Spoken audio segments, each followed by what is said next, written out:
নমস্কার বন্ধুরা, আগামী সপ্তাহে মাননীয় মুখ্যমন্ত্রী মমতা বন্দ্যোপাধ্যায় উপভোক্তাদের ব্যাঙ্ক অ্যাকাউন্টে পাঠাতে চলেছে বাড়ি নির্মাণে যথাক্রমে 1,20,000 টাকা এবং 70,000 টাকা।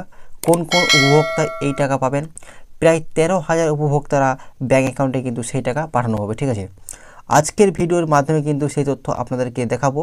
ঠিক আছে, এবং আপনারা জানেন যে বাংলার বাড়ি গ্রামীণ প্রকল্পে বর্তমানে কিন্তু SMS ভেরিফিকেশনের কাজ কিন্তু চলছে। বেশ কিছু জেলায় কিন্তু SMS ভেরিফিকেশনের কাজ কিন্তু সম্পূর্ণ হওয়ার পথেই চলছে। আবার কিছু কিছু জেলায় কিন্তু উপভোক্তার SMS কিন্তু এখনও পর্যন্ত পায়নি। তো বিষয়টা হচ্ছে, যে সকল গ্রামে এখনও SMS ভেরিফিকেশন হয়নি সেগুলো কিন্তু শীঘ্রই হয়ে যাবে। এবং এবারে কিন্তু যে বাংলা গ্রামীণ আবাস যোজনায় কিন্তু 1,20,000 টাকা দেওয়া হবে। তো সেই টাকা আপনারা কবে পাবেন এবং কখন পাবেন সমস্ত কিছু ডিটেলসই কিন্তু আজকের ভিডিওতে কিন্তু আমরা আলোচনা করব। তো অবশ্যই আপনারা ভিডিওটি শুরু থেকে শেষ পর্যন্ত দেখবেন। তো চলুন বন্ধুরা, ভিডিওটি শুরু করা যাক।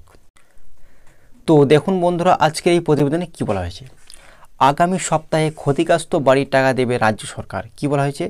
আগামী সপ্তাহে রাজ্যের 21টি জেলায় প্রাকৃতিক দুর্যোগে ক্ষতিগ্রস্ত বাড়ি পুনর্নির্মাণে টাকা দেবে রাজ্য সরকার।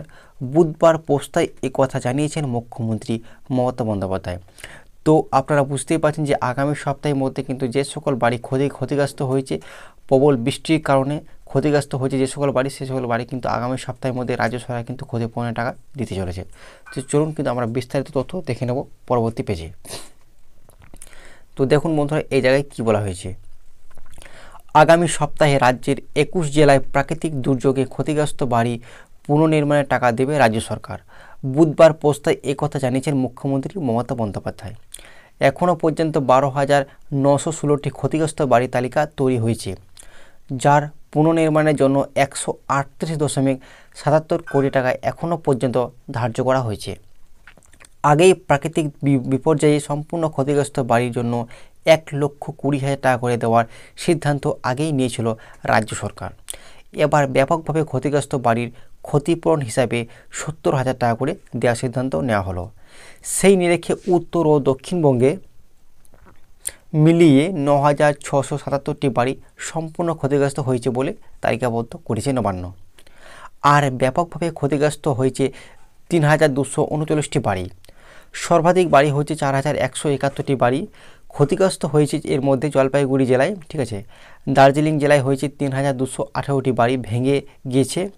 ক্ষতিগ্রস্ত বাড়ির মধ্যে 1,778টি ছিল পশ্চিম মেদিনীপুর জেলায়।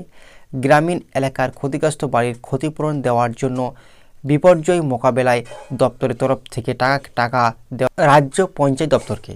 তো আপনারা বিষয়টি বুঝতেই পারছেন যে বাংলা গ্রামীণ এলাকায় যে সকল বাড়ির ক্ষতিগ্রস্ত হয়েছে, আপনারা জানেন যে সম্পূর্ণ প্রচুর পরিমাণে বৃষ্টি হয়েছে এবং প্রবল বৃষ্টির কারণে যে প্রাকৃতিক দুর্যোগে যে সকল বাড়ি ভেঙে পড়ে গিয়েছে বা প্রচুর পরিমাণে ক্ষতি হয়ে গেছে, সেই সকল বাড়ি কিন্তু আবার পুনর্নির্মাণ করবে রাজ্য সরকার। তার জন্য কিন্তু ক্ষতিপূরণের টাকা দিচ্ছে 1,20,000 টাকা, এবং যেগুলি খুব অতিরিক্ত পরিমাণ ভেঙে গেছে সেগুলো কিন্তু 70,000 টাকা কিন্তু 70,000 করে কিন্তু টাকা দেওয়া হচ্ছে।